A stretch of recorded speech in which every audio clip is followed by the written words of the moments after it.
waiting. Will you join me? Hello, welcome back to Star Wars. My name is Phill, of course. I'm joined as usual by Matt and absent, which is Robin this evening. How are you doing, man? We've got 500 miles to Camino. We've got half a tank of gas, a full pack of death sticks. It's dark. We're wearing a T-visor. Hit it. Hey. If you couldn't guess from the subject of tonight's video, and Matt's also in here, yes, we are talking all things Boba Fett this evening. If you haven't seen our video talking about the Mandalorian chapter number 9, so season 2, episode 1, go check that video out first of all, because there are spoilers ahead for that. Oh yeah, it is good, but there are spoilers ahead for that indeed. However, yes, tonight's episode is basically I've given the keys to Matt and gone, here you go. You want to talk about Fett? Here's an episode dedicated to Fett. He's cool, isn't he? There we go. There we go. Episode done. Thank you. He's the galactic baller. He's good. Nah, man, it's exciting stuff. Like, Boba's back. Oh man, it's so spoilers. Boba's back. But I've already said the spoiler warning. It's fine. Yes, Boba is back, and that's the reason why we're here talking about Fett today. Other than the fact that Matt is obsessed, and I did say I would eat humble pie. And this is the ultimate way I can repay that by going, yes, okay, Boba is back. Here you go. Have an episode on Fett. Let's just get your, as you would call it, your fetish out. Yeah, my man. I don't know where you want to start, but what a guy! What a guy! Well, let's just start with your connection to Fett first. My connection to Fett. It's just where I feel like I should be dropping some sort of bombshell, like Jeremy Bullock's my uncle or something like that. He's not. No, that I'm aware of. I don't know, dude. Like, what is anyone's connection to Fett except we've got to really accept and look into the fact that there's this mass hysteria and excitement around someone who had like 4 lines of dialogue. Who I remember being a kid. Excuse me, a big Han Solo fan.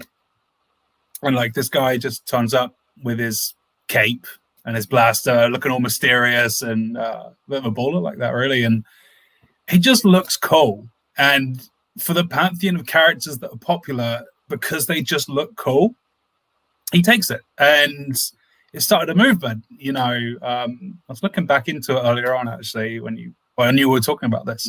So I went back and I watched the bit from the holiday special with him in. So I don't think I'd actually ever seen that before. And I love that he's just walking around being like, I'm here to help you, friend. And, yeah, man, there's no real connection to him other than he looks cool. My earliest Boba Fett memory is being in primary school, and I think I've told you that I was only year 4 or year 5 or something, and me and my friend were playing Star Wars in the playground, and he was Han, I was Boba, and he needed to get my bounty. And like 7-year-old me, however old I was at the time, got too into it and pushed him into a wall, and his bottom lip went through his tooth. And I remember being pulled up in front of the headmistress. She's like, you've done wrong. You know why this is wrong. And I was just like, he's no good to me, dead. Really seriously. And I mean, the character's just a pop culture phenomenon. You come up as far, I think I've said it on the show before, you come up as far as Force Awakens. I remember being in Tesco doing a shop and seeing this Fett action figure in the Force Awakens packaging, and they'd scrapped Legends at this point. And if you're ever going to delve into Legends, you can get the books fairly cheap now, but the trilogy... Yeah, some of the stuff is out there for sure. Yeah, there's the Prince Versian. He's got a trilogy, which is the trilogy where Boba comes back, where Dengar drags his body out of the Sarlacc pit and everything, or finds his body next to the Sarlacc pit. He doesn't drag him out because that's like oral surgery. And then, he obviously got scrapped, so it's in the action figure being hyped. It was in Force Awakens. Obviously, he wasn't. Spoilers. You see banners on Maz's castle, and it had his crest, the mythosaur skull. And there's all these things pointing to him being there, but not. And, of course, Mandalorians rolled around. And arguably, none of the fascination with the Mandalorian, nothing with the Clone Wars or really exploring Mandalore.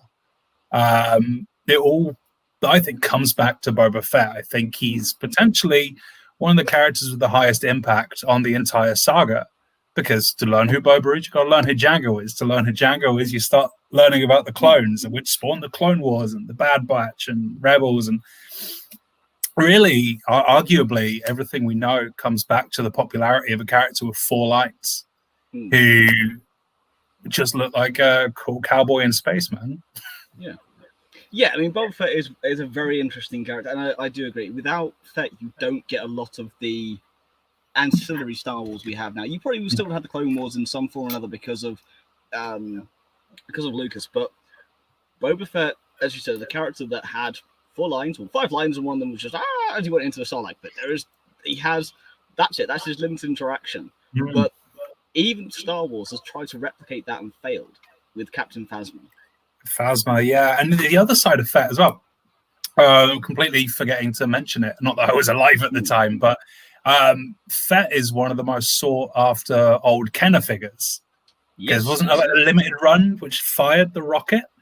There was a prototype that did. There were a few of those floating around, and then the actual action figures had them glued in, so you couldn't do that with. They have re-released it for the 40th anniversary here, which is the retro figure, and that does fire its rockets. So yeah, you can get the new version that does.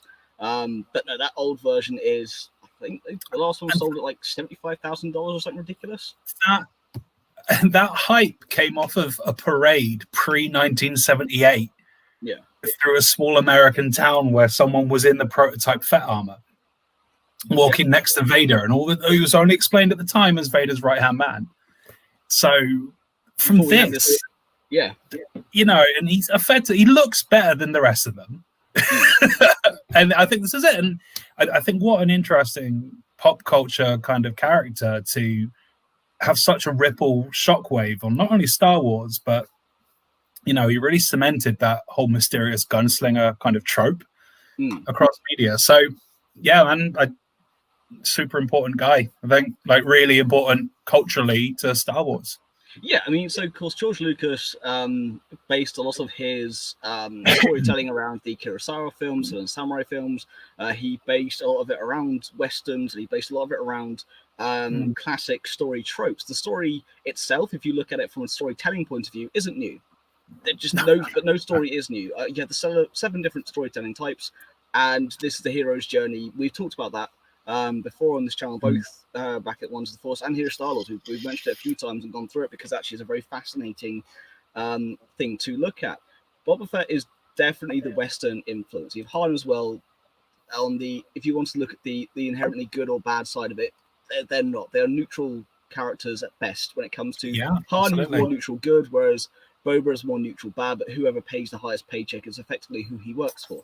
That's the way he works. But it's a very classic, you know, bounty hunting isn't something we really have here in the UK, but over in the course of the United States, especially in the past, in those Western areas, is why you get those films with bounty hunters who go out and find, I mean, in front of a film with a similar character name of Django, but for Django Unchained, the D is Django Unchained. True Grit is another one as well. Rooster Cogburn, Yeah, I know, for example, Matt, you grew up on, I didn't personally, I know you grew up on Clint Eastwood films as well. And of course, when you have things like, alongside that, The Magnificent Seven, The Good, the Bad, the Ugly, well, this is a lot of spaghetti westerns. Just to kind of jump in on that one, it's what I think is a really nice kind of familial connection to Star Wars recently is my granddad, sadly passed away years ago now. Initially, I grew up on John Wayne films. First and foremost, he was a big John Wayne fan. And I grew up watching John Wayne and further into Clint Eastwood and all these kind of bits and pieces. And the moment I found out that John Wayne's grandson was a body double for The Mandalorian, I was like, that got me in the feelings, man. I was like, this is like the coolest kind of unity between me growing up being like, Star Wars is really cool, and playing Boba Fett on the playground to my granddad's, my own grandfather. Watching John Wayne and being a big fan of the fact John Wayne's grandson plays The Mandalorian. Oh, I love that. Really cool little tie-in. It's an interesting point. So before we continue on here, it's a very cool thing. Matt and I we are both Star Wars fans. The reason why we do this, and one of the reasons we're friends in the first place. But we both like different things from the same franchise. I definitely more into the Jedi over that bounty hunter style. However, Matt, of course, you were Han and Boba. We've looked at things over the years of. Our friendship is one of those weird ones. We can quite relate it to Star Wars and a few other franchises in our collective interests. Yeah. But I'm into that lone gunslinger Western thing, dude. You like your space knights, and I like you could transpose these characters into 1920s or 1800s, and it's still going to work. Yeah, exactly. The characters Still themselves are inherently not unique, but what makes Boba Fett, for me personally, in cinema history unique, is that character that, as you said, has 4 or 5 lines. 4 real lines. One, of course, is just going to the Sarlacc, but we didn't even have his name, of course, in episode 5. We got it as a throwaway line in episode 6, where Han... It was in the holiday special. It was indeed, but if you which I learned earlier. Yeah, I mean, the holiday special really is, that's an interesting thing, because the holiday special was his first appearance. And then, of course, he was then brought in for Empire Strikes Back. And one of the things I love, I'm getting off topic from my original point, but one of the things I love, though, is when you watch the gallery. If anyone hasn't seen the gallery for The Mandalorian, go and watch it. It's fantastic. I love everything to do with the volume. I find it just amazingly interesting. But one of the cool points is you have George Lucas come on set, and you have Jon Favreau who's sat there going, you can see, I've got his the Mando's rifle. You created that. That was for Boba Fett, the holiday special. You created that, and I've got the hammer. And George's like, no, I've got nothing to do with that. That wasn't to do with me. That wasn't me. But I mean, again, like touching on that, the way they introduced his character is he saves Luke and 3PO from being eaten by a big monster, and then he convinces them he's their friend. And I'm watching this going, was he originally going to be like a good guy? And then he gets on the intercom. He basically turns into a Scooby-Doo villain, which is amazing.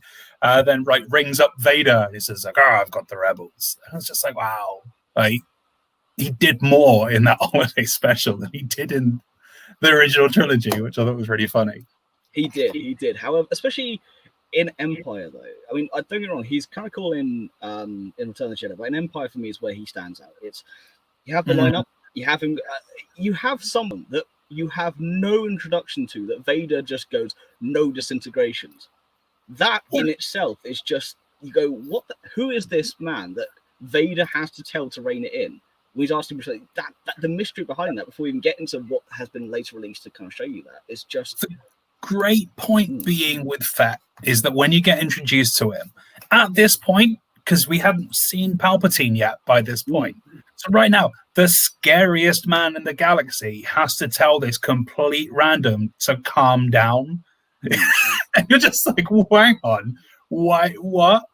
There's no minion or underling like he talks to everyone else. It's this kind of, and you pack it in, and you're just like, oh, this guy's clearly dangerous. Yeah. And that's before you get the fact that he just looks cool. His armor is cool. The helmet's cool. That silhouette. So of course, when you, for those of you who don't know about his appearance in Aftermath and the armor and stuff, when you saw that silhouette, okay, yes, you realize Boba Fett, but that for a brief second, that silhouette, instantaneously recognizable. That helmet with the rangefinder, everything else is it's iconic. And it really is. It spawned again so much, and it's just it's incredible. And you could tell they tried to do it with Phasma. And it's really, really incredible that you can take such a limited, because his armor's not anything elaborate. No, it's got a silhouette, but it's nothing elaborate. It's a chest plate, a weird selection of colors like green, yellow, and red. It's just a complete. That's why he's the best. It's got this weird selection of colors going on. And I've got to touch on that bit in Jedi where he's talking to that dancer and he just hits her chin. He's like, "I'll be back in a second, sweetheart," and just walks off. Danger's coming. I'll be back. What a player. But a weird selection of colors. But and I guess the other side of it, when you first see him in Star Wars, is with the exception of the Falcon, everything else is clean. Yeah. Except when you see Fett's it's not. It's banged up. It's scratched. It's got the dented helmet, obviously, which they went on to explain in Clone Wars. But it's, aside from the Falcon, it's the first real character, I think, you see really banged up. And on the really clinical, clean bridge of that Star Destroyer operate Vader, who's glossy and shiny. It's a really jarring kind of composition, really. Because even Dengar looks like a mess. He looks like a jack of potato. But everything's clinical and clean, and even like Bosk is clean. And then you've got this guy covered in ding marks and various weird bits, and it's just looks cool, man. Yeah, I mean, Slave One, this is the thing. So of course, I play as people on the channel. I play the Star Wars X-Wing miniatures game. I've been playing Boba basically since January, February, something like that. Before the open, so yeah, January. And I've been flying nothing but, and I've had an interesting discussion with a couple of friends of mine who are both in their 40s, they're both older than me. But they grew up on the original trilogy when it first came out, and it's very interesting that my mate Rasta, he is a massive Han fan, loves the Falcon. My mate Phil is his nickname's Fire Spray Phil for a reason. He flies Boba Fett. He flies the Fire Spray. I've been flying the Fire Spray well, and I absolutely adore it. But it's interesting. Again, it's not only the characters, it's the ships. It's these what some people think is ancillary versus what is something so iconic and so it captures the imagination. I mean, we've talked about it before. My introduction to Star Wars was when my dad took me to see the original trilogy back in 1997. The first thing I remember, and the thing that sticks most in my mind, is this Star Destroyer coming from the top of the screen. That noise, that image, that iconic, that opening has stuck with me, and it influenced my life in ways that I'm not going to go too much into detail in here, but without it, you don't basically get what I do for a living. You don't get a lot of me. And I think it's the interesting thing is the really iconic things in Star Wars have a very distinctive silhouette. Yeah, I mean, this is Slave One. You just that silhouette, that noise as well, that just image is just evocative. And it's such a weird ship. When you see it in Bespin and it's laying on its back, you're going, I've not ever really seen anything like that before. You know, the whole put Captain Solo in the cargo hold. And the way it takes off, and you've got the rotating seat. And obviously, it was really a bit part in the original trilogy. There it is. Yeah. It just looks weird, but it's a silhouette. Like the Falcon has a silhouette and Vaden has a silhouette, and it just adds to it. I mean, it's such a weird design. It kind of looks like a mouse, like a computer mouse, in effect. Yeah, it does. With something extra stuck onto it. It's just it's a weird shape, but again, talking about iconic silhouettes and things that that grab people's imagination. One of the iconic images for me of Fett that comes to mind is actually when the Falcon and Empire stuck to the back of the Star Destroyer, waits until they release their debris to jump to hyperspace and just lets go and flies into it. And this is the other thing. Boba Fett, and you have that iconic image of him in Slave One just looking out. And now I'm not the biggest Fett fan, but that was one of my favorite images from Star Wars because it's just, it's iconic. But you got the other side of the appeal, which is intrinsically linked to what you just said, which is you've spent A New Hope and a lot of Empire watching Han Solo just be like a genius, basically. The running at the stormtroopers, screaming and leading them out, never tell me the odds, and doing that little maneuver into the asteroid, all those bits and pieces. And no one's been able to catch him for like a movie and a half at this point. And Fett gets the drop on him. It doesn't say anything as well, which is so huge. It's like you just said, just silhouettes. And he just gets the drop on effectively one of the main characters silently, which is huge. Yeah. You've just watched Han run around, not get caught forever, and then suddenly this guy who hasn't said anything up to this point. Yeah. No, it says "As You Wish" on the bridge. As You Wish, which is after the no disintegration. Yeah. As You Wish, which is the all right, I'll pack it in for this one, but and that's it's right, again, mate. There are little bits in Star Wars, like you have in the opening crawl of episode 4, which is the rebels coming off their first major victory, which is a spawned Rogue One. You have, you fought in the Clone Wars. Again, that spawned an entire TV show. Boba Fett, although he is not a Mandalorian, we will talk about that in a little bit. He, just from his image, just from that T-bar helmet, as you said, influenced the design of the clone troopers, influenced the Mandalorians themselves. He created this one character, ended up having one of the largest runs in Dark Horse comics and in the Legends Expanded Universe in their history, because he was something that people wanted to know about. Now, you get all that from a character who also in episode 6 was a little bit incompetent and got knocked into a Sarlacc.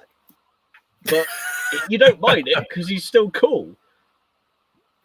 I was reading Wikipedia earlier, Mm. And I was like, I don't want to get anything wrong, so I'm just going to look at this stuff. And there's some interesting things that came up.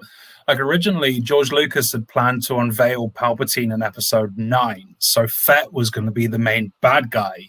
And there was original plans to have him crawl back out the Sarlacc in the middle of their battle, all these kind of bits and pieces. Yeah, and this is everyone's kind of counter-argument, is that he goes out like a punk. And yeah, I understand that. He does. It just gets knocked in the jetpack. But again, a callback to Mandalorian last week, where he just... So it's like a factory... Needs you to get out of him, bumps on the jetpack, and off he goes. I did have that line of, all right, when you get back, tell your people I wasn't the one that broke that. We pointed to the jetpack. It's kind of cool. But of course, then, as we were saying, Boba is back. I'm going to be really interested to see their explanations for it. Yeah. As to, obviously, originally in Legends, it was Dengar. And I'd love them to bring Dengar into the Mandalorian as well. I think that would be super cool. But is it going to be Boba that killed the Sarlacc? That would be nice. It would be kind of cool. I mean, it's one of the things with Fett. As long as they do it right, they'll be okay. Fett is one of those characters that has, where he's had so little interaction in terms of the films. We'll get onto Clone Wars in a second, but we have so little interaction through Episode 2 and 5 and 6 that people latch onto it. People want to protect their favorite character. I mean, I'm one very protective of Luke when it came down to The Last Jedi. The first time I went through it, I thought they'd ruined the character. The more I watched it, the more I realized actually what the writing was supposed to be. Then when we got to Episode 9, the actual complete story of Luke, I thought was incredible. People get very attached, and for good reason. So I don't want them to ruin Fett. Not for me, but for people like yourself who do absolutely adore him. And when they don't think they can. Well, this is the thing. When they did Phasma was supposed to be... It's a very good example, actually. Phasma was supposed to be the new Fett. Not so much, look cool. And instead of that, we latched on to what people called TR-8 or Traitor, which is FN2199. The Stormtrooper, which just goes, Traitor! And has a electric baton. Because he's a threat. Yeah. Because he's a threat to the main cast. Phasma does nothing dangerous to Poe, Rey, or Finn. She just doesn't. She storms around like a pantomime villain. Yeah. And you got to keep in mind with Fett, like he gets the drop on Han. He's there at Bespin. He gives Han to Jabba. Yeah. You know, I love there's this bit in Empire on Bespin, which is where him and Lando exchange looks, which is the whole, this deal's getting worse all the time. Yeah. And the way they kind of look at each other. And you can just tell from this. The look on his face. It's great. Yeah. It's so good. And then you find out it's played by Jerry Bullock, who just is entirely unintimidating. The only person I've ever seen at a signing booth at a Comic-Con, and it was Bournemouth a few years back, and I just bumped into Sylvester McCoy. And was just like, I literally walked into the guy and I was like, it's Radagast Brown. And then the moment I looked over, I saw Jeremy Bullock, and like my inner 6-year-old was like, it's Boba Fett. And I didn't go and say anything. I didn't go meet him. Obviously, he's retired from the circuit now, but I was like, that's Boba Fett. My reaction to meeting Mark Hamill was very similar. It's just like that inner 7-year-old just comes out. It's like, it's Luke Skywalker. It's that inner reaction that it brings out in you. And the character, I was having a discussion. So back to Phasma, I was having a discussion with our viewers last night. He was talking about Captain Phasma, how he is saying, could she be the armorer in the Mandalorian? Now, I saw some on this, yeah. So the timelines don't really add up, and it's because wasn't she a Mandalorian? So no, she was a warrior in a clan called the Skya on Parthenos. They're humans, they're not Mandalorians, and her armor is made from a Naboo Star Cruiser. Now, I vehemently hate Phasma. She's my least favorite character in the history of Star Wars, but I've given her a very fair chance, both in the films, her book, and the comics. I've read all of them in terms of the comics. I've had a good read through the book, because I don't want to just dismiss a character out of hand and vehemently hate it without having to know the character. That, for me, isn't fair. If I'm going to be that hatred, I've got to know why. Establish it. Yeah. And I think it was part of that whole where everyone felt that Force Awakens was just a remake of A New Hope, which I understand. And I've said to everyone at the time, this wasn't Star Wars made for you. This was Star Wars made for your kids.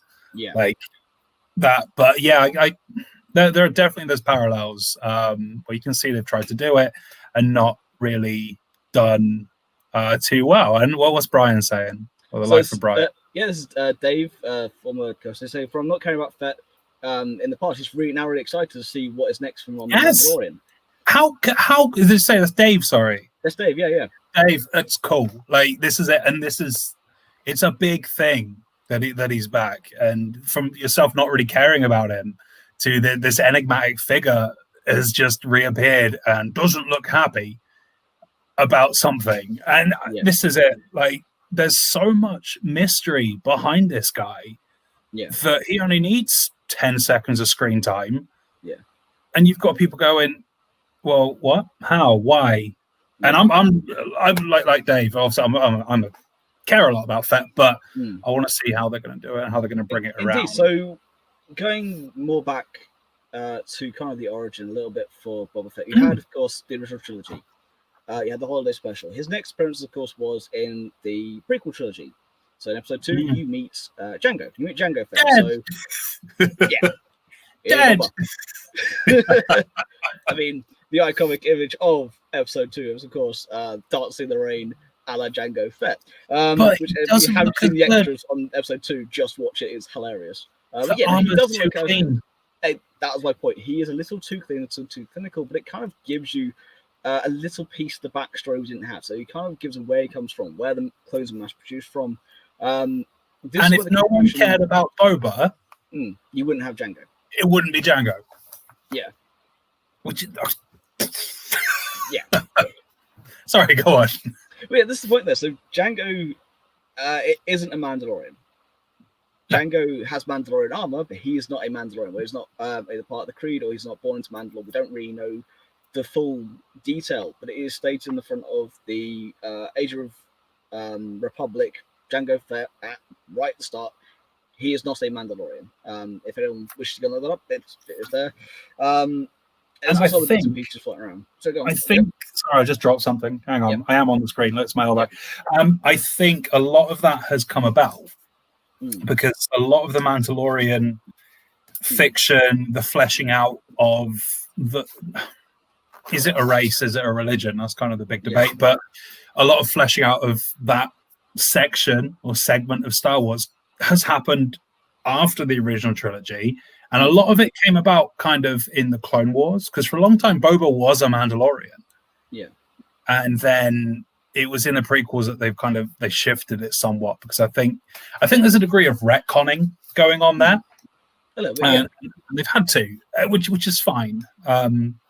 As far as I'm aware, like, if the child never gets back to his... I mean, I've got my theories on the Mandalorian anyway, but if the child never gets back to his race, he's going to be a Mandalorian. Yeah. The Armorer said so, and he's not born of Mandalore. No. But then, we don't know, was Din Djarin? No, he wasn't. No, he was a foundling. He was a foundling. So, Django could have been a foundling. He could have been, yeah. So this is I'm retconning a retcon, which is retconning something from a guy who said 4 lines in a film 35 years ago. But therein is the crux of our entire discussion. One character who had very little to do, who just looked cool, has sparked 35 years plus, 40 years now for Empire of discussion. So 40 years of discussion from a character who didn't do an awful lot, but just looked cool and got in Vader's face and wasn't afraid of him. So you've also got this element of, in the prequels, they've fleshed him out as a child. So you've got baby Boba running around. He obviously picks up his dad's helmet on Geonosis. The head never dropped out of it, which was sad. That's because if you watch the ground, you can see it literally fly out from underneath. Oh, really? Yeah, you see it in the shadow. When you see his helmet, the silhouette come out, you literally see the head actually come out of it. All right, I didn't know that. But this is it. So you've got... Obviously, they've started it there, and he's a kid. And when I saw the prequels, I was a bit, let's just jam this reference in alongside the other references. But his story obviously continues quite deep into the Clone Wars as well, which is where your expertise comes into it. Because I watched bits and pieces of him and Cad Bane, but I've not seen the whole. Aura Singh is much more... responsible for him becoming more callous than anyone else. which is interesting. We get to Solo when you come across Beckett, who is, of course, the man who killed Aura Singh. So, well, I didn't kill her, the Fool did. Small little line, but a throwaway character who, again, in the films doesn't do much. He just literally stands there, looks cool, but ends up being part of this, along with Embo and Dengo and Rouse, and Bosk ends up being part of this little bounty hunter crew. And only she kills Commander Pons, which is kind of irritating for me. It's like, come on, really? You can kill Pons? Like, oh. Anyway, not the point. No, Aura Singh is much more responsible for turning into him being callous. But yes, the character of young Boba Fett. Now, I've actually met the actor who plays young Boba in the films, Daniel Logan. He actually gave me pizza at Star Wars Celebration back in 2016. Yeah, I've got a selfie. I'll show it to you at some point if I haven't already. You're no good to me hungry. Exactly. It's just this really cool thing. Just Boba Fett handing out pizza. I'm like, I'm not going to say no to this. In fact, actually, Dave was with me at the time. Dave can vouch this. Dave was with me at the time of this. You say he's callous. I mean, yeah. No, he's a callous with a heart of gold. No. Daniel Logan's lovely. Jeremy Bulloch, I didn't get a chance to meet either, but again, from people who met him, he was lovely. But no, you had this character who, again, they kind of did a little bit more. He got his dad's armor, explains the thing in the helmet. It's been so long since I've seen that. I can't remember the exact one. I know it's a sniper bolt. But the rangefinder. Right of it. Yeah, the rangefinder is wicked. Yeah, I mean, you explain so much, but it gives more depth to this character. That again, you have him go on to a Venator class Star Destroyer with other cadets because he's there to try and kill Mace Windu. He has a whole vendetta against Mace Windu. Does try to kill him several times and fails because, well, of course, he lives to Vendetta. Exactly. It is Vendetta from a Papa. It is literally, if you've ever seen The Simpsons with Sideshow Bob's family, Bob's son. That is Boba Fett. Vendetta. Vendetta from a Papa. It's there. That's what it is. And you have him on there. He literally is going through a day in the life of a cadet to try and get to Mace Windu. And he ends up getting put on one of the turbo lasers, and so doing some training exercises. The other cadets kind of miss, and he hits every single target without fail. They're like, It's like, yeah, no wonder it's Boba Fett. Yes, he has longer hair, so you can't recognize him out of the crowd anyway. So you got to kind of know who he is, but they do little things like that to kind of show you where the character's brought into it. And whether we're seeing killing people in front of him, kind of toughening him up. Her whole thing is, you've got to toughen you up, Boba. Your father was tough. You're going to be tough. And she ends up kind of molding this character you end up seeing later down the line. Now, the whole thing with no disintegration, we actually now know what that looks like thanks to The Mandalorian and Din Djarin just nuking Jawas, which is one of my favorite scenes from The Mandalorian so far. So good. I know. I'm looking forward to seeing more of him. So it's interesting coming to The Mandalorian. I've got a comment here from Chris Reed saying, in show, Boba Fett and The Mandalorian, they'd imagine they're kind of the same age. To a point, maybe, but it's no, because Boba Fett. Din Djarin looks a lot better. I mean, yeah, I'm not quite sure on the age gap because, of course, from the Clone Wars through to 6 years after Episode 4, you're thinking 26, 7 years. So yeah, it could be roughly the same age. It'd be interesting to see if he knows of him because he hadn't heard of him before this in terms of a Mandalorian being on. I'd like him to know about him. I'd like Boba Fett to be spoken about in hushed whispers in the Mandalorian casts, maybe as like either a venerated hero of the Creed or someone who they're just like, we do not talk about this guy because he is dangerous and he's turned his back on us or he's killed many of our number. Yeah. Because I think a really cool, I've just literally just thought of this, I think a really cool kind of point, active point is if Din Djarin is off looking for Mandalorians, if Boba's going around killing Mandalorians for some reason as Boba. Yeah. He doesn't need one except the payoff, but that could be kind of cool. Maybe like a catch the pigeon, Dick Dastardly kind of situation, which would be really nice. I'd like to think that he has heard of him because, like, everyone knows in Force Awakens era about General Solo, and a lot of the players from the original trilogy era obviously got venerated and lauded, and everyone in the galaxy knows about him. You know that Mars will have spoken of him. His flag wouldn't be flying at her castle unless she knew him. Oh, and this is it. Like, how long ago did he come out the Sarlacc, and does he know Maz? Like, that would be cool. That would be really cool. Like, I've not thought about that yet. I like that. Yeah, so there's a lot of interaction he can have, and I do think that due to his legend, people will have heard of him.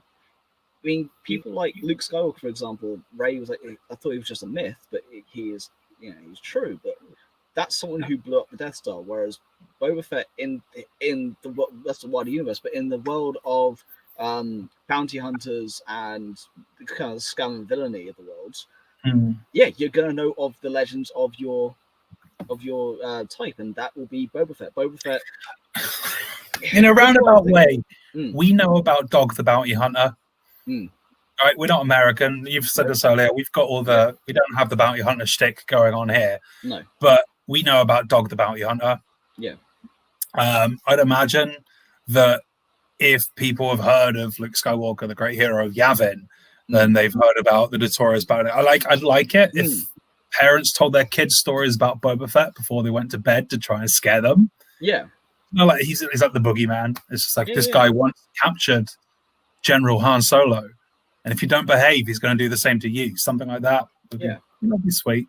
But also at the same time, I like the thought of him being quite covert as well. So I'm sure whatever they do is going to be great.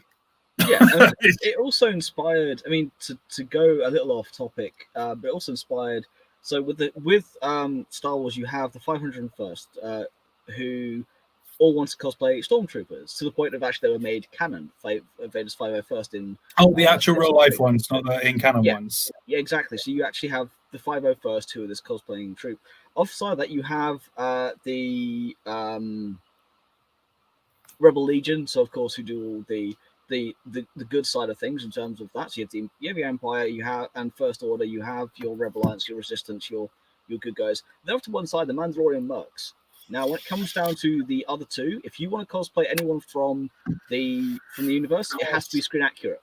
The Mandalorian Mercs, you just have to kind of look like a Mandalorian. You have to have a T-bar, done. And we met one of the Mercs at the Nationals. Fred, I just had my Boba Fett tattoo done. Yeah. And I was like, "Oh, we got to get a picture of me and this dude." I have Fred. Funny enough, I have met Fred and played Fred since then. I've seen him a lot. Was that him? Was that? Yeah. Cool. Yeah. No, they're cool. And the stuff they put out is sick as well. Like I follow them on Facebook. And well, it's kind of cool. So there is the official Star Wars show, which they have on their YouTube channel. And one of their hosts, this is going back a couple of years now, Andy Gutierrez, they were talking about bounty hunters and characters in Star Wars. Well, I just not really a huge fan of Boba Fett. I think he's cool, but he's not my favorite character. They just went, okay, we can change that. I literally just gave her a suit. I'm like, no. You like, you want to be like, that's no. Here you go. Here's her full. And she's now officially a Mandalorian Merc. She has her own arm. It's pretty cool. It's actually kind of this really cool purple and silver affair. It's really, really cool. Excellent. But they have much more of a relaxed effort. If you just look cool, you're done. And that's kind of the thing with that. I mean, Django was a character who was brought in to give Boba an origin story, give the clones something a template to be made from. It kind of it laid a lot of the groundwork for the prequel era and laid a lot of the groundwork for Boba as a character. Django never was what Boba was in terms of to some people he may have had that effect, but you like Django because you like Boba. Not there was Boba because you like Django. That's what I found from Star Wars Bounty Hunter on the GameCube, wasn't there? Where you played as Django and you effectively got to play with all of Boba's toys. Yeah. But you know it as Boba, not as Django. And people of our age know Boba and like Django because Boba. It's not the other way around. Django did have the twin pistol thing going on. That was cool. He did. That was wicked. That was cool. Yeah. But then when he looks cool. When I first got Battlefront 2, when it first came out, so an OG, or are you talking the newer one? Like the newer one, but not the new one. The middle one. Yeah. It's on PS4. Yeah. And was that just Battlefront? Was it Battlefront 2? I don't know, but it came out on PS4. I've completely lost it. And I remember the first ship I managed to fly was the Falcon and lost my mind. And then on ground battle, I remember getting the Boba Fett rifle quite quickly. And then jumped as soon as I could into character battles and being able to play as Boba. There was one level where you were Boba Fett on Tatooine killing stuff. That was kind of it. And I played that a bunch of times because you had the rocket back, the flamethrower, you had the blaster rifle. Yeah. And again, you just looked great doing it. Didn't really say a lot. Don't need to, and that's the point. Now, there are some contentious people out there who fans who don't like the fact that they used Tamora Morrison to go back and re-record Boba's lines in the original trilogy. I know where I stand, but Matt, I'm interested to see where you stand on that. I don't care. I was reading earlier because John Hamm has voiced Boba Fett on an audiobook before. Yeah. And I'm a sucker for continuity. And if it was like they got Tamara Morrison to go back and redub all of Han Solo's lines, then it would be a bit like, well, come on. He says a lot, but when it's 4 lines, I don't think it's a big deal. No. And if it brings it into continuity with not only the prequel trilogy, but now The Mandalorian, it's never bothered me. Yeah. Ever. I've never cared enough. He says the same things. He's still just as menacing. Yeah. So I've spoken to a few people who don't like it. I actually land this. I love it because it adds that continuity. It adds that level of, especially when you watch all the films in order, it makes so much more sense. If you're watching 1 through 9, in terms of when you get to, if you watch the theatrical versions, when you get to 4 and 5, if you're watching it in that order, you go, why doesn't he sound like Jango? Now, I'm not saying that as a character thing from... He's suddenly lost his accent, which is weird. Yeah, exactly. Whereas for me, I like that concept of continuity. I like the lore. I mean, the whole reason this is called Star Wars is back in the days of Ones of the Force. My whole baby of the show was Star Wars, looking at all the books and comics and the rest of it. I have over 400 sat to my right-hand side. I have 20, 30 books. I've read more than I own. I've listened to more than I own. I've read a lot of the comics. I like the history, I like the lore, because that's just kind of who I am. Not every fan's like that, and that's no offense to anyone else, but that's just me doing me. I love reading in depth and going into depth, which is why I love talking with Matt here when it comes to our subjects. Because Matt, as we've always established, you are more of a casual fan, whereas I will go and do these deep dives and because I enjoy it. But a little concept of continuity, as you said, 4 lines doesn't take away anything, but for me, it adds that little layer of here's a character you can then follow through. And Boba Fett, as I said, is a character who I've never had a great affinity for in terms of he's never just captured me in terms of he was my favorite character. But no, dislike Boba. I've never gone, I hate him vehemently, or he's a crap character, or he does is useless. Like, no, he hunts down Han Solo. He gets up in Vader's face. He's not afraid of it. He does the cool little things he said in Return of the Jedi. It's like, all right, darling, I'll come back to you later. It's order. Yeah. And for me, as a massive Luke fan, I still love Boba. I still love reading about him, wanting to know more. I liked the fact they had kind of given him an out in Aftermath, that they're going to bring him back, what they're going to do with the character, where they're going to take him, how he got out. I'm excited to find out these answers. And I'm more excited also so much to actually see your reaction to them, Matt, over my kind of feelings. I am. I know it's the one bit of legend. There's 2 bits of Legends that I went and read when they were still canon. Yeah. And the first was the Corellian trilogy, which is the Han and Leia trilogy. And the second one was the Bounty Hunter Wars, which is when Boba comes back via Dengar. So they're actually the only 2 bits of Legends I've really ever read. I don't think they're going to do anything bad. I don't think they're going to do anything I dislike, because I have utmost faith in what I have utmost faith in what Jon Favreau and Dave Filoni are doing with The Mandalorian. I have utmost faith in the storytelling now. And like I've been saying, I mean, the reason there's this whole Phil talk about eating humble pie and everything is I've been saying since season 1 of The Mandalorian, I was like, this is where they're going to bring Boba back. And it's just where they're going to bring Boba back. And Phil is very much a diehard fan, as you've just said. So no, it's not going to happen. It's been written out. I'm just like, well, no, it's purely based on this guy is so freaking popular that a show about The Mandalorian, which is, like we've discussed already, where you've gone back and he's actually spawned 60% of what we know as canon now. This is going to be the scape, because this is and I know Robin said it on Saturday, he's not Mandalorian, but he's the OG, and he is the OG, and this is why it just makes marketing sense. And if from to come back. There's other cool pieces as well. For example, if you've watched Rebels, when you find out, we talked to anyone fans it, when you have Fen Rao talking about the Darksaber, this lightsaber, a Mandalorian lightsaber that's gone through history. This was created by the first Mandalorian Jedi. It was then whoever had it had the right to rule Mandalore. You had to fight in combat to get your hands on it. What if Boba's hunting Gideon to get the Darksaber? To get the Darksaber. Oh. And Jon Favreau he couldn't really play Bo-Katan. He doesn't look anything like him. Do you mean? But you know who I mean. The guy Jon Favreau plays. Yeah, Pre Vizsla. That's the dude. Yeah. The Star Wars Jon Favreau. Yeah. Well, I don't think which Mandalorian. He plays both Pre Vizsla and he plays Plex Vizsla as well, because he plays the heavy. The one with the Darksaber in Clone Wars. The limited I've seen of Clone Wars. I'm just like that guy. Pre Vizsla. Yeah, man. I like. Well, Pre Vizsla. Spoiler alert: Pre Vizsla dies. Oh, okay. Never mind then.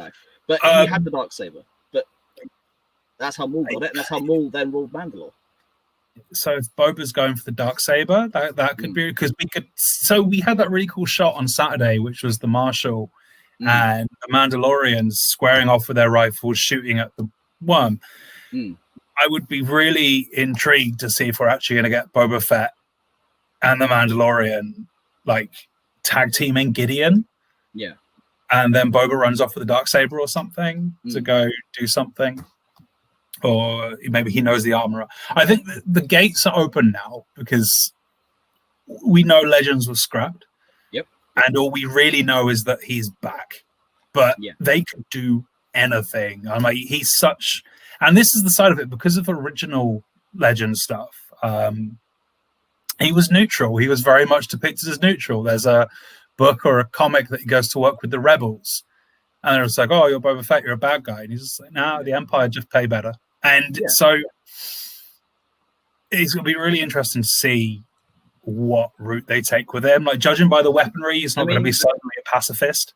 Yeah, I mean, this is the thing that comes down to the main Star Wars comic line now. You have a duel between Boba Fett and Luke Skywalker. I know which way. That's where he goes after him, isn't it? Exactly. But that's Matt and I, in a nutshell. They go, no.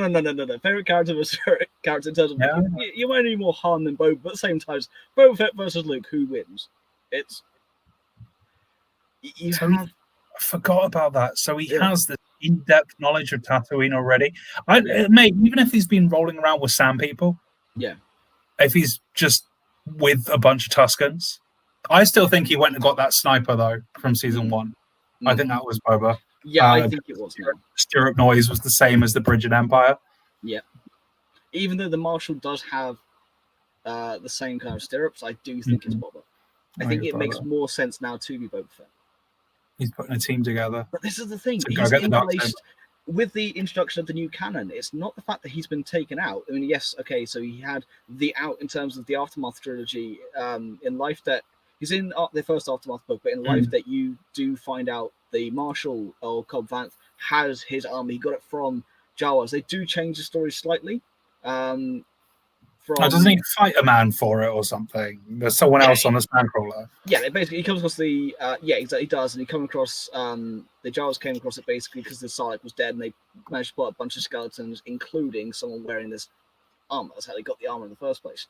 Now they'll change that slightly, I think, and maybe a case of he got out of it, but he needs the armor was then taken from him. So they'll put some kind of twist in it to explain it fully from Boba's point of view. But maybe not just Aftermath. The armor. Exactly. He just wanted people to think he was dead. Yeah, but so this is the thing. So that kind of gave the character an out without them having to go too in depth. Whereas if they didn't bring him back, at least you kind of have some sort of ending. But in terms of the actual the comics we have so far for the main Star Wars line from between 4 and 5 and now between 5 and 6, you have Boba Fett in that. You have him working with Vader and a a Wookiee called Dark Christensen. I remember when you showed me his Wookiee. That's the coolest thing. Black Wookiee with a big old scar down his face. So cool. Yeah. Parallel. And this is the side point, is you always get people, I said there's a side point that literally made no sense, but you always get people who just say Boba Fett did nothing. And it's like, well, actually, you look around, him doing a lot in the films wasn't necessarily necessary. No. Necessarily necessary. I'm tired. But what I really enjoyed, just thinking about it now as we're talking, is at the end of the Marshall episode, he did what he does in the 3 films, and that he looks great and says nothing. And we don't know how much he saw of like that crate battle against the dragon, because I like to imagine he was probably watching it. And how we don't know how many Mandalorians has he met before. He sees someone with his armor in similar armor. We don't know if he's met any. He probably has, but that could be really interesting. I think I'd be good. Honestly, he's been brought back properly in canon. He's been given stories. He's been given stuff to do that. Again, he looks cool, doesn't say a huge amount, and does the job. Now, from a character point of view, people could argue there's little progression. What progression do you need from a guy who, if you actually look back at it in the entire canon, he went from being a young, kind of scared kid to being one of the biggest badasses in the galaxy? How can you not call that progression? You don't need progression on the lone hitman style character. Any progression and backstory is always a plus point, and you find most of the time someone's wife was killed, or that John Wick, spoilers, his dog was killed. For someone like Boba, he said and actively did very little in the original trilogy. You just need to accept that he's there and he's dangerous. You don't need I was orphaned and I met this cast of crazy people and this is what I went for. But I don't think it's that kind of character trope or archetype where they don't need any backstory, because you can just accept that he's the best at what he's like Wolverine. He's the best at what he does, and what he does isn't nice. It's going to be great. I've got no doubt. Like I'm just super happy he's back, because he's awesome. It's the ins and outs. And like we said on Saturday, has he still got Slave One? Because that didn't go down with the skiff. No. So where is it, and who's got it, and what they're doing with it is different. We'll find out, I guess. But this is the thing when it comes down to Boba Fett. And it's actually was interested to do this episode, partly just because, as I said, I ate humble pie in terms of him being brought back, but it was never me eating humble pie in ways. It wasn't me putting money on the line or anything like that. I was just, this is what's been written. I don't think they will for these reasons. If he does, then fair enough.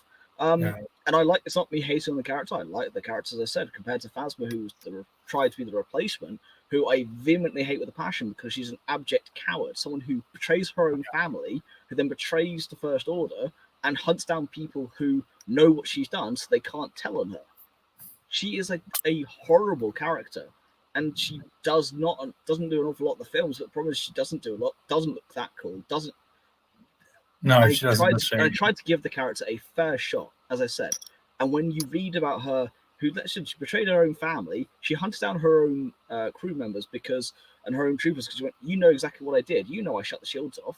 You know how I escaped. And because you know, you're dead. And it's not cool in terms of someone hunting down Han Solo. This is someone going, you know I'm a coward, therefore you have to die. And this is it. Like, I think the other just the more I'm dwelling on this, the more I'm saying things completely out of order. But it's the other thing that adds the imagery is the way that, I mean, I know a few people wore the suit across the original trilogy, but it's the way they got Fett to move. Is he almost prowls. Yeah. And when they added him into A New Hope in one of the remasters behind Jabba, he's still, and the way he carries himself, like, he's straight back, obviously, and only really does this most of the time. And there's a lot of kind of confidence in those movements. It's very purposeful. Yeah, in this scene here, for example, it's one of my favorite for that is just the he's no good to me dead. It's like, you'll be compensated. Is Vader having to go, oi, wind your neck in. but the subtle head movements, that little just, Mm. as you said, those little movements. I mean, for example, here you just see him. Yeah, he is. And it's Yeah, going back to a lot of what you Andy can hard to Serkis explain. talks about. Hmm. Andy Serkis does a lot, obviously, with his mocap and all those bits and pieces, where a lot of when you're playing these characters who don't have a face, a lot of it is in the movement, and a lot of it is in the way they hold themselves. In fact, it's always like feet at shoulder width, exudes menace, really. And I think, interestingly, someone I was talking to earlier in the year, before COVID times, before lockdown times, was kind of saying that the reason, a long time ago in a galaxy far, far away, was talking about the reason the child works so well in The Mandalorian is that the main character doesn't have any facial expressions. Mm. And again, it's a lot in the way that they move with Din Djarin, and the child is your emotive response. Yeah. And I will say, without the child, The Mandalorian will probably be quite dull, because there's no facial expressions, there's no emotive response to anything. Yeah, He's it just humanizes him. collected. Mm. And I think that's why Boba Fett in little drips works as well, because everything he does is responsive. He's actually a very passive character, weirdly, for somebody. I was worried they ruined the characters by giving him too much to do. In the Clone Wars, they give him a little bit too much. With characters like this, you don't want to overdo it. It's better to leave a little more on the table than it is to just go ham. Need to know it. No, you don't need to know his childhood and his upbringing. Like, it's like a little bonus, but yeah, it's unnecessary. Not everything needs a backstory in Star Wars, and the Boba one is fan service, and I get that. So I think they'll handle him really well in The Mandalorian, because I think the reason is you're effectively just using a completely new character. Because if you've not read the comics and the Legends Boba stuff is some of the very small selection of the books I've read, and I've not watched all the Clone Wars, you've effectively got a blank canvas of this guy who said 4 things 40 years ago, and now he's back, but play ball, off you go. Yeah. And I think Dave Filoni might have a lot to do with it, because Boba was more prolific in the Clone Wars. He did more in the Clone Wars. Yeah. And that's what's really interesting is, I think, from a directorial, from a writing kind of perspective, is you get given this massive Easter egg, which is this hugely iconic cult character. And they go, he's never really done anything. So, yeah, I mean, you have with things like Family Guy with the Star Wars trilogy they did, of course, the giant chicken as Boba Fett. You have Robot Chicken with Boba Fett, with Boba's back. You have the Robot Chicken stuff's great. Boba Fett sells toys. He sells merchandise because he just looks so goddamn cool. But he does. He was in the Force Awakens action figure line. I bought it because I saw it. It's not in the film. No. I just went, he's there. I mean, I've got back over there somewhere, I've got a Boba Fett Build-A-Bear. Yeah. And I've never seen a Han Build-A-Bear, and I've never seen a Luke Build-A-Bear. I've never seen a Leia Build-A-Bear. I've seen a Rey. I have a Vader Build-A-Bear. There's a Vader Build-A-Bear. There's a Boba Build-A-Bear. I've not seen it. The Stormtroopers. So Boba Build-A-Bear is quite a mouthful. To have this stuffed toy, which is ultimately marketed at kids, obviously, which is to have him in that line and not have the main heroes. And I mean, I've got the Boba before the new trilogy came out. Yeah. And to be in a Build-A-Bear store and seeing Vader, Stormtrooper, Boba, and that was your lot. Yeah. It's just... Yeah, and it's one of those things. Not only that, he's then inspired so much going forward. You wouldn't have Sabine from Rebels, and you wouldn't have had Fen Rao. You wouldn't have had... I mean, my cat is called Sabine.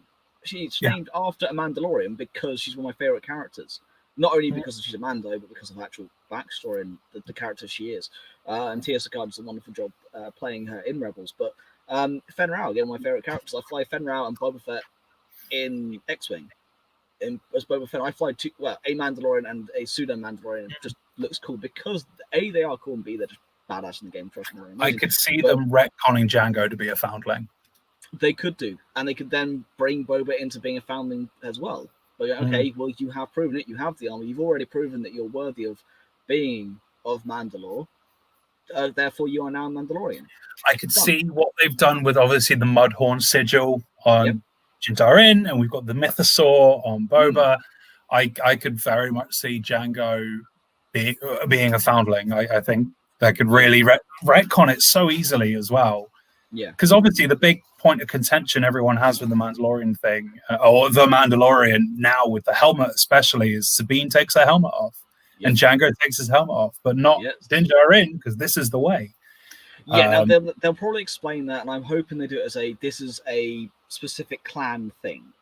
I think that's all it is, because of course you have a lot of, go through the Clone Wars, and you go through Rebels, all the Mandos take their helmets off, unless they are a literal bog standard Mando who doesn't, they're not a named character. It's your background character. But let me put it to you this way again. I am not the biggest Boba Fett fan, but I love Mandalorians to the point of when they released the new Mandalorians, so the Mandalorians that knows more.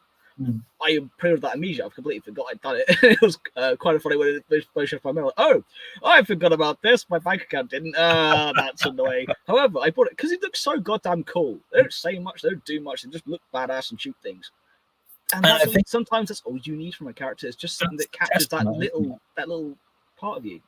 But that is absolutely the testament. I think that there's not really, I can't think of one, being another character like it. In any other, because it's almost like a 1 in a million chance to make it work.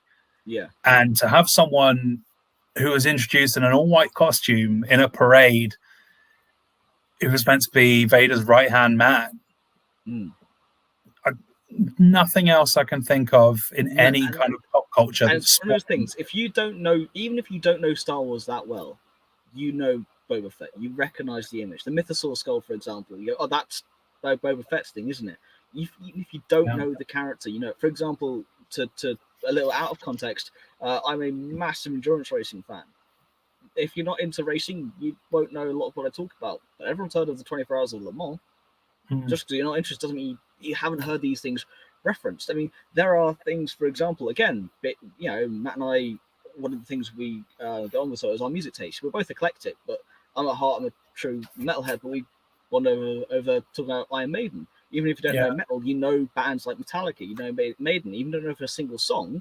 Metallica is one of the best examples. Even if you don't know Metallica, you know Enter Sandman. Everyone knows Enter Sandman. There are little pieces, and Boba Fett is that for Star Wars. If you don't know Star Wars that well, you still know Darth Vader, you still know Luke Skywalker, Han Solo, and Boba Fett. Boba's almost a logo. He is. Well, he's like the Nike tick. T-bar is just iconic. It's like the Nike tick, isn't it? Yeah. And that's the thing. This is why we're doing a deep dive in the character, because everyone knows my connection to Luke, but not everyone knows my full connection to Star Wars and what I love out of everything. Just because Boba Fett isn't my favorite character doesn't mean I don't love the character. Matt, you've only been on the show, of course, now for a few months. We've talked about a few things, but everyone knows your love for Han Solo and Boba Fett. We talked about it at length, and we've done it where we had even the human element. It's Boba. Yeah, exactly. He is a character that you just is inexplicable. He's almost like Batman in a way that he's got gadgets, and no one else in Star Wars really has gadgets. Yeah, there's a gun and a lightsaber, but suddenly this guy turns up and he's got a flamethrower and he's got darts that fire from his kneecaps and he's got a rocket on his back. That could be part of it, because during the 90s, pouches and lots of guns and weapons was cool. Look at any Rob Liefeld kind of X-Force comic. Pretty sure comic book characters in the 90s for Marvel were pretty much just made out of pouches. That could be part of it as well, I guess. I don't know, man. I think people are more than welcome to hate characters and love characters. Of course they are. It's how everything works. But I've had major disagreements with people over Phasma. I just don't think you can really gloss over how big Boba Fett's impact is actually is on the Star Wars universe. I mean, it's what prompted that bounty hunter code book. Because you have the Jedi Path, you got loads of them now, isn't there? There's like field manuals and things, but it was the bounty hunter code, and again, that references Boba so heavily. I think it's actually his notes are scrawled in it. I think. Yeah, they are. Him and Dengar. But again, I think you can't underestimate the impact it's had, really. And we wouldn't. What is commonly referred to on the internet as the Mandalorian being the saving grace for Star Wars. If Boba was never a big phenomenon, you wouldn't have it. Ooh. Seem to have lost my head. I'll give him a minute or so to come back. But yeah, I mean, as you're saying, without Boba Fett, you don't get. Oh, he's back. Boba's back. He's no good to me, dead. I don't know what happened there. My internet's been dropping all day, but yeah, I'm fine. I'm back. Anyway, sorry, you were saying? You were saying, but without Boba Fett, yeah, and I think for people to be saying the Mandalorian is Star Wars is saved, you've got to understand it all comes back to As You Wish. Yeah, it all comes back to this. And it really does. Like, imagine if Bosk had been the runaway star or everyone. I mean, okay, Dengar looks like such a mess. He looks like a sack of potatoes. He really does. But I've never liked Dengar's character design. But anyway, obviously IG is probably the second on that tier behind Boba. Yeah, and then you have some lineup. It was IG or Bosk, but you never really saw them do a lot. Yeah, Bosk just growled at someone. The Trandashians are cool. Yeah, I think they're cool. I'd like to see more of them, which I'm sure. Well, in Clone Wars, you see a lot more Bosk. Bosk is cool. Bosk is cool. He looks cool. He's a dragon person. There's nothing uncool about that. Yeah. And yeah, I think it's really interesting to kind of reflect on it, really, and start to think about actually, hey, this wouldn't happen if it wasn't for this guy. And it's interesting. And I'd really like to see at some point in Mandalorian season 2, like Jeremy Bullock get a cameo. Yeah. It would be cool. I mean, they gave John Williams one. They could have given one to Jeremy Bullock. Who was John Williams? John Williams was, I can't remember his character's name, but it's an anagram of Maestro in episode 9. Genuinely thought you were about to turn around to me and be like, he's the guy who did the music. I'm like, I don't know who he is. I meant, who is he? No. I didn't know he had a cameo. Yeah, Tree Mass, I think it is, or something like that. It's something like that. No, Tree Mass is for Doctor Who, because the Master anagram. No, it's an anagram of Maestro in episode 9. He's the barman in episode 9. The bearded barman. The old guy. Oh, is he? Yeah, that's John Williams.